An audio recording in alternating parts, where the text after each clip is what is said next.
কোরবানি দিব কার নামে? আমাদের তরফ থেকে, আমাদের পক্ষ থেকে। মনে থাকবে? মনে থাকবে? এখন বলিয়েন না হুজুর আপনি এই নামটা কইলেন, আমাদের হুজুরে বলছে আল্লাহর নামে, আর এটা নিয়ে হুজুরের সাথে তর্কাতর্কি করিয়েন না। এখন সবাই সব রকম বুঝে না, সবাই সব রকম বলতে পারে না। আমিও বুঝি না অত কিছু, একটু পড়ে আসি বলে একটু পড়ি বলে বুঝি, আর কিছু না। আমি আর আপনি তো দেখতে একই রকম। আপনার চেহারা যেমন হয়তো তার চেয়ে একটু কালো, না হয় আপনার মতো একটু, আপনি আমার চেয়ে একটু লম্বা, না হয় আপনি আমি সমান, না হয় আপনি আমার চেয়ে একটু লম্বা বা আমি একটু খাটো, এই তো। কিন্তু বিষয়টা হচ্ছে কোরআনের জ্ঞান থাকলে পরে যারা কথা বলে ওনারা ওই লাফালাফি করে না, বরং বিনয়ী হয়ে যায়। কারণ যত বেশি জ্ঞান হয় তত বেশি বিনয়ী হয়। কারণ আপনি দেখবেন গাছে যদি এখন ফল চলে কি লিচু বা কথা বলেন না কেন, লিচু বা আম, কিন্তু বলেন তো আম গাছ যদি একই সমান হয়, এই 7 সমান যদি 2টা আম গাছ হয়, একটা আমে যদি 10টা আম, একটা আম গাছে যদি 10টা আম ধরে, আর একটা আম গাছে যদি 100টা আম ধরে, 2টা গাছের একরকম অবস্থা কি থাকবে? যার আম যত বেশি সে তত ঝুলে যাবে। কি হয়ে যাবে? নিচের দিকে ঝুলে যাবে। তার মানে যার যত এলেম, যার যত জ্ঞান, সে তত ফটফট করে না, সে তত বিনয়ী হয়ে যায়। কথা কি বুঝতে পেরেছেন? এখন আমি মুফতি, আমি সমাধান দেব না, আমি সমাধান দেওয়ার জন্য তো না। ইমাম আবু হানিফা রাহিমাহুল্লাহ, তার কাছে প্রশ্ন করা হতো, তিনি এক কথা বলতেন আমি জানি না। শাফিঈ রাহিমাহুল্লাহ জানি না। মালিক, আহমদ ইবনে হাম্বল জানি না। এভাবে করে সরাসরি বলে ফেলতেন। আর আমরা বলে ফেললে রাস্তাঘাটে চা খাচ্ছেন, এই এটা কি, এটা তো এইটা, অথচ মুফতির মিম পর্যন্ত আমরা জানি না। এরকম আছে না নাই? এজন্য ফতোয়া সবার দেয়া যাবে না, ফতোয়া দেওয়ার যোগ্যতা সবার থাকে না, আর সবার থেকে ফতোয়া নেওয়াও যাবে না। কথা কি বুঝাতে পেরেছি? যাই হোক, আমরা ওই দেখবেন আমরা এই যে কিছু বই আমরা অনেক সময় পড়ি, এই বইটা আপনি পড়বেন, এটা আপনি আমল করতে পারেন যেহেতু ওলামায়ে কেরাম লিখেছেন, কিন্তু এটা দিয়ে আপনি ফতোয়া দিতে পারবেন না, ফতোয়া দেওয়ার জ্ঞান পরিপূর্ণ অর্জন করার আগ পর্যন্ত। ক্লিয়ার? এই কথাগুলো কেন বললাম? আগেই আপনাদের বিবেকটাকে একটু, মগজটাকে একটু জোড়াই করে কিংবা পরিচ্ছন্ন করে নেওয়া উচিত। এই জন্য সম্মানিত উপস্থিতি, তো আমাদের নিয়াত, এই নিয়াতটা হচ্ছে আমরা একমাত্র কার নামে কাকে খুশি করার জন্য দেব? আমার বাবার পক্ষ থেকে, বা আমার শব্দ চেঞ্জ হতে পারে, বাবার তরফ থেকে, মায়ের তরফ থেকে, আমার তরফ থেকে, বা আমার পক্ষ থেকে, বা আমাদের অমুক অমুকের পক্ষ থেকে। কার নামে? আল্লাহ। মনে থাকবে ইনশাআল্লাহ? আচ্ছা, তাহলে 1 নাম্বার প্রশ্নের উত্তর হচ্ছে কুরবানির মূল উদ্দেশ্য হচ্ছে কাকে খুশি করা? আল্লাহকে। গোশত খাওয়ার জন্য করলে হবে? হবে? লোক কি বলবে আমাকে এজন্য দিলে হবে? একমাত্র কাকে খুশি করার জন্য? আল্লাহ। আচ্ছা, এর সাথে আরেকটু আমি অ্যাড করি সংশ্লিষ্ট একটা কথা। গরু অনেক সময় কিনতে যাই, বড় গরু কিনে মানুষকে দেখানোর জন্য হয়ে যায়। বড় গরুটা যদি এইভাবে একটা চিন্তা করে, নিয়ত করে, সেটা হলো আল্লাহ তাআলা তার রাসূল ইব্রাহিম আলাইহিস সালাতু ওয়াস সালাম সহ যে শিক্ষা আমাদেরকে দিয়েছে, আমাদেরকে সর্বোচ্চ প্রিয় এবং সর্বোচ্চ সুন্দর, সবচেয়ে ভালো জিনিস, ভালো তৌফিক অনুযায়ী ভালো জিনিস কুরবানি দেওয়াটা আমাদের জন্য মুস্তাহাব। মুস্তাহাব মানে কি? সুন্দর, সৌন্দর্য। আপনি যে সুন্দর একটা আমল করলেন, অনেকগুলো অর্থ আছে। তো আমরা ফরজের অর্থ কি, হারামের অর্থ কি, ওয়াজিবের অর্থ কি, নফলের অর্থ কি, এগুলো সুন্নাহ, সুন্নাতে মুআক্কাদা, এগুলোর অর্থ কি, এগুলো আমরা অনেক সময় জানি না। মাকরুহ অর্থ কি, এগুলো আমরা অনেক সময় জানি না। তো এটা আমরা পরবর্তীতে জানবো ইনশাআল্লাহ। তাহলে কুরবানি, এটার মূল উদ্দেশ্য একমাত্র কাকে খুশি করা? এটাই কারণ আল্লাহ তাআলা অর্ডার করছেন ফাসাল্লি লিরাব্বিকা। বলেন কি এটাও পারেন না আপনারা? ফাসাল্লি লিরাব্বিকা, এটা কোন সূরায় আছে? সূরা কাউসার। তার মানে এই সূরার তাফসীর কোন একদিন করব ইনশাআল্লাহ। ফাসাল্লি লিরাব্বিকা ওয়ানহার, সালাত যদি পড়েন এটা কার জন্য? রবের জন্য। লিরাব্বিকা মানে আল্লাহর জন্য। ওয়ানহার এবং কুরবানিও করতে হবে কার জন্য? যদি কুরবানিটা করা যায়, এখান থেকে শর্ট একটা মেসেজ আমরা নিতে পারি, যদিও অর্থটা ব্যাপক। সেটা হচ্ছে আল্লাহর জন্য যদি সালাত আদায় করা যায়, আল্লাহর জন্য যদি কুরবানি করা যায়, ওই সেই সূরাতুল কাউসারের একটা আমাদের ফজিলত আমরা পেয়ে যাব। কিয়ামতের ময়দানে রাসূলুল্লাহর হাতে আমরা কাউসারের পেয়ালা আমরা পান করতে পারবো ইনশাআল্লাহ। বোঝা গেছে? যেই গরুটা কুরবানি দিলাম, ওই গরুর টাকার ভিতরে আমার ঘুষের টাকা আছে, আমার সুদের ব্যবসার টাকা আছে। এই টাকা কি আল্লাহ নেবে নাকি? কতক্ষণ না কেন? আল্লাহ হারাম কিছুর সাথে হালালের সাথে ম্যাচিং করেন না। আল্লাহকে আপনি দিলেন ওই যে আল্লাহর জন্য আমার কোরবানি অনুসুকি, আর আপনি সেটার ভিতরে হারাম টাকা দিয়ে দিবেন, আল্লাহ ওটা নিচ্ছেন না। সুতরাং আপনাকে ওই কাউসার পেতে হলে একেবারে ক্লিন থাকতে হবে। ক্লিন, এই ক্লিনটা থাকবে না, একেবারে নিষ্কলুষ ক্লিন থাকতে হবে আপনাকে গোটা বছরের ইনকামের ভিতরে ইনশাআল্লাহ। 2 নাম্বার বিষয়টা প্রত্যেককে বুঝতে হবে। আমাদের আলোচনাগুলো বাইরে অনেক বড় সাউন্ডে ছড়িয়ে যায়, মা বোন শুনে থাকেন। খুব জরুরি একটা বিষয়, লম্বা একটা আলোচনা, শর্ট করে বলছি। কুরবানি কার উপর ওয়াজিব, এই বিষয়টা নিয়ে আমাদের অনেকে হয়তো ভ্রান্তি ভেঙে যেতে পারে, কিংবা বলতে পারেন হুজুর আপনি এমন কি মাসআলা দিলেন, এখন তো টাকার খরচ বেশি হয়ে যাবে। ভাই, আল্লাহর কাছে কয় টাকা কত হাজার টাকা দান করলেন এটা সূত্র না। আল্লাহ কোয়ান্টিটি লক্ষ্য করে না, আল্লাহ কোয়ালিটি লক্ষ্য করে। তাহলে কুরবানি কার উপর ওয়াজিব? আপনারা যাকাতের আলোচনাটা শুনেছেন ইতিপূর্বে, আমাদের যাকাতের লেকচারটা শুনেছেন। যাকাত কার উপর ফরজ? সেটা হচ্ছে নেসাব পরিমাণ সম্পদের মালিক হতে হবে। নেসাব পরিমাণ সম্পদের আলোচনার কথা পূর্বে বলা হয়েছে, এরপরেও আমাদের এখন বলতে হচ্ছে, কারণ বিষয়টা অনেকটা হিসাবের ক্যালকুলেশনের অনেকের বাইরে। নেসাব পরিমাণ সম্পদ, খেয়াল করবেন, পার্থক্যটা খেয়াল করবেন। হয়তো সবসময় আমাকে পাবেন না, অনেক সময় মোবাইলে অনেক সময় অনেকে ফোন দেন, অনেক সময় দেখা যায় 5-7 বার কল দিয়েছি, অনেকবার পাই না। আমাদের একটু ব্যস্ততা থাকে, অনেক সময় প্রোগ্রামে থাকি, অনেক সময় সেদিন একজন ফোন করেছে, আমি রেকর্ডিং এ ছিলাম, তো টেলিভিশনে একটা রেকর্ডিং এ ছিলাম, হুজুর অনেকবার ফোন দিয়েছি, পেলাম না আপনাকে। আমি বলছি ভাই জান, আমি তো রেকর্ডিং এ ছিলাম, এখন দুঃখ প্রকাশ করছি, এরপরে তো হুজুর না পাইলে কেমনে হবে। তো যাই হোক, আমাদেরকে পেতেও হবে, আমাদেরকে সুযোগ করেও দিতে হবে।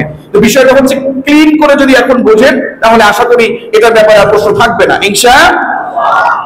তাহলে নেসাব পরিমাণ সম্পদ এটা কি? 1 নাম্বার হচ্ছে স্বর্ণের ব্যাপারে 7.5 ভরি স্বর্ণ, অথবা রৌপ্যের ব্যাপারে 52.5 ভরি রৌপ্য। 52.5 ভরি রৌপ্য অথবা 7.5 ভরি স্বর্ণ, এটার যে কোনো একটা আপনার কাছে যাকাতের বেলায়, মনে রাখবেন, খেয়াল করবেন, পার্থক্যটা খেয়াল করেন কুরবানির। যাকাতের বেলায় পরিপূর্ণ 1 বছর অতিবাহিত হওয়া লাগে, আর কুরবানির ব্যাপারে পরিপূর্ণ 1 বছর অতিবাহিত হওয়া লাগবে না। কুরবানির ব্যাপারে শুধুমাত্র ওই সেই আপনার কুরবানির দিনগুলোর ভিতরে ওই নেসাব পরিমাণ সম্পদের মালিক হলেই তার উপর কুরবানি ওয়াজিব হবে। বুঝছেন তো নাকি না বুঝেন নাই? না বুঝলে প্রয়োজনে আওয়াজ করতে পারেন। বুঝছেন তো? আমি আবার রিপিট করছি।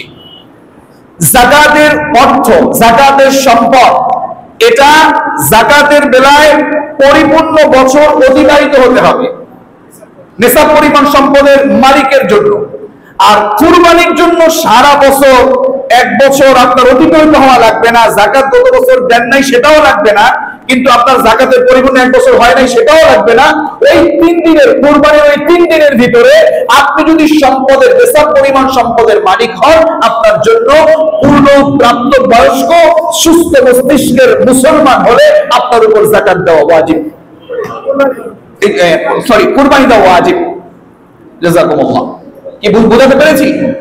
আচ্ছা, এবার আসুন এই বিষয়টা আরেকটু ভাগ করে দিচ্ছি।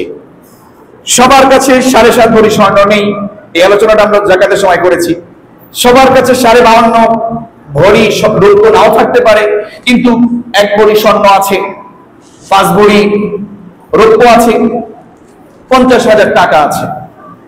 তাহলে ম্যাচিং হয়ে গেল, পরিপূর্ণ একটা রইল না। অথবা স্বর্ণ আছে, টাকা আছে, অথবা রৌপ্য আছে, টাকা আছে, সব মিলিয়ে একটা হয় না, কিন্তু তিনটা মিলিয়ে আমার কাছে ঋণ বাদ দিয়ে, কি বাদ দিয়ে, ঋণ বাদ দিয়ে আমার কাছে মোটামুটি 1 লক্ষ টাকা আছে।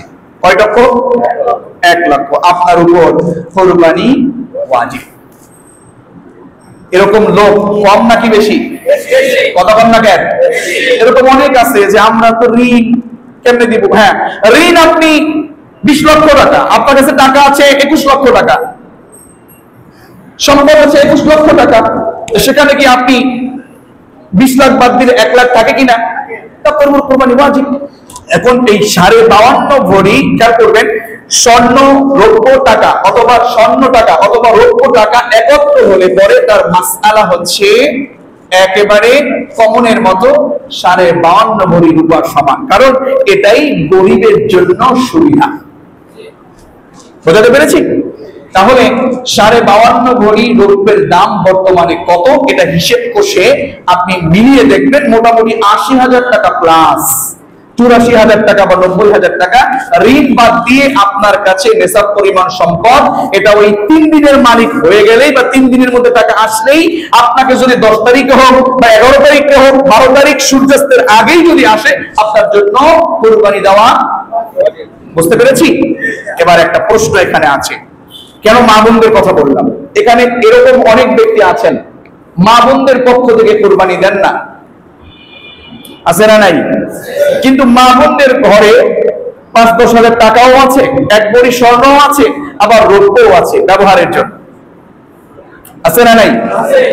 একটা প্রশ্ন এসছে ব্যাপারে, সেটা আমরা বলছি। প্রশ্নটা এমন ছিল যে শেখ, যদি কোনো মহিলাকে বিবাহের সময় স্বর্ণ অলংকার মোহর হিসেবে দেওয়া হয় যা নিসাব পরিমাণ এবং সেগুলি সে বিভিন্ন জায়গায় যাওয়ার সময় ব্যবহার করে, এমন অবস্থায় উক্ত মহিলার উপর কোরবানি ওয়াজিব হবে কিনা? উত্তর, উক্ত মহিলার উপরে কোরবানি করা ওয়াজিব। মহিলার উপরে কোরবানি করা কি? কেননা স্বর্ণালংকার নিসাব পরিমাণ হলে তা ব্যবহার করুক কিংবা না করুক, সর্বাবস্থায় তার উপর কোরবানি ওয়াজিব। এটার দলিল হচ্ছে ফতোয়ায়ে আলমগীরি, ফতোয়ায়ে উসমানী 2য় খণ্ডের 42 নম্বর পৃষ্ঠার ভিতরে এই উত্তরটা রয়েছে। তো বিষয়টা এখান থেকে যদি আমরা সামনে আগাতে যাই, যদিও আজকের আলোচনাটা প্রশ্নোত্তরে কোরবানি, এজন্য আপনাদের আলোচনাটা এইভাবে আসছে। আমরা আমাদের মা বোনদের ভিতরে এরকম অনেকে আছি, তার কাছে টাকাও নেই, স্বর্ণ আছে, রৌপ্য আছে, 5-10 হাজার টাকা রয়েছে, এরকম অনেক মা বোন আছে, তাদের পক্ষ থেকে আমরা কোরবানি দেই না। যদি আপনি কোরবানি না দেন, আপনি আপনারটা দিলেন, আপনি গুনাহ থেকে মুক্ত রইলেন, কিন্তু আপনার আহলিয়া কিংবা আপনার মা যদি এমন হয়, তার পক্ষ থেকে কোরবানি আদায় না করলে পরে বা তিনি না দিলে তিনি গুনাহগার হয়ে যাবেন। এখন বলতে পারেন, হুজুর কোরবানিতে ভাগ 25-30 হাজার টাকা নিচে হয় না, আপনাকে 25-30 হাজার টাকা দিয়ে কে দিতে বলছে? আপনি খাসি দেন, আপনি ছাগল দেন, আপনি দুম্বা দেন, আপনি ভেড়া দেন, কি মন খারাপ করলেন? হুজুর গরুর গোশত একটু বেশি ভালো লাগে, খাসিরটা একটু কম ভালো লাগে। ভাই, ভালো লাগা তো কোরবানির গোশত তো আপনার জন্য না, কোরবানি কার জন্য? আল্লাহর জন্য। তাহলে কোরবানি কার জন্য ওয়াজিব, আমরা কি মোটামুটি বুঝতে পেরেছি? আচ্ছা, 3 নাম্বার প্রশ্ন, কোরবানি না করে সমপরিমাণ টাকা দান করলে কি সেটা গ্রহণযোগ্য? খেয়াল করুন, কোরবানি না করে সমপরিমাণ টাকা দান করলে কি সেটা গ্রহণযোগ্য? দেখুন, কোরবানি হচ্ছে পশু দিয়ে হয়। জি, আমাদের একটা প্রশ্ন এসেছে, আমরা প্রশ্নকারী এবং যিনি মেসেজ প্রদানকারী উভয়কেই আমরা ধন্যবাদ জানাচ্ছি। এরপরে আরেকটি মেসেজ দিয়ে দিচ্ছি, সেটা হলো আজকের প্রশ্ন আজকের উত্তর হবে না, আজকের প্রশ্নের উত্তর আমরা সামনে দেব। যদিও একটা প্রশ্ন নিয়ে নিয়েছি, একটা প্রশ্ন আমরা উত্তর দেব ইনশাআল্লাহ। কারণ কি, অনেক সময় হঠাৎ প্রশ্ন করলে আমার উত্তরটা দিল না কেন, অথচ ফিতনামূলক প্রশ্ন। আমি আসলে আপনাদেরকে ছোট্ট একটা মেসেজ বলে দিই, আমি আব্দুল্লাহ আল মামুন, আমি একজন আল্লাহর গোলাম। আল্লাহ রসুল মিলাদে এসেছেন, আল্লাহ রসুল ফিতনা করতে আসেন নাই। কথা বলেন না কেন? আমি যদিও যোগ্য নই, কিন্তু কোরআনের একজন কর্মী বা খাদেম হিসাবে আমার নিজেকে হয়তো কোরআনের ভাষায় কিংবা হাদিসের ভাষায় নায়েব রসুল বলবে, রসুলের ইস্তারা বিশুদ্ধ আলেমগণ যারা রয়েছেন, তাদেরকে উচিত হচ্ছে জনগণকে কিংবা যারা লোক রয়েছেন, যারা সমাজের মানুষ আছেন, সকলকে একতা বা ঐক্যের ভিতরে নিয়ে আসা হচ্ছে আমাদের কর্তব্য। এজন্য যে কোনো প্রশ্ন যে কোনো সময় করবেন না। অনেকে এমন আছেন, আমি এখানে এসে দেখেছি অনেক প্রশ্ন এসেছে, প্রশ্নটা উত্তরটা সে মোটামুটি জানে, কিন্তু ঝামেলা করবার জন্য প্রশ্ন দিয়েছে। এরকম আছে না নাই? আমার কথা হলো, আরে আমি নাই, আমি এখানে নাই, আর একজন তো এখানে আসবে। কথা বলেন না কেন? বারবার একজন ইমাম একজন খতিবকে আনবো, পাঠায় দিব, এই করব সেই করব, এটা উচিত নাকি একটু মোটামুটি সকলের সমন্বয়ে সহযোগিতা করে সমাধানযোগ্য একটা আমল করা উচিত? এই বিষয়টা মাথায় রাখবেন। এগুলো ভালো না, কেচাকেচি ফেচাকেচি ফেতনা ফাসাদ এগুলো ভালো না।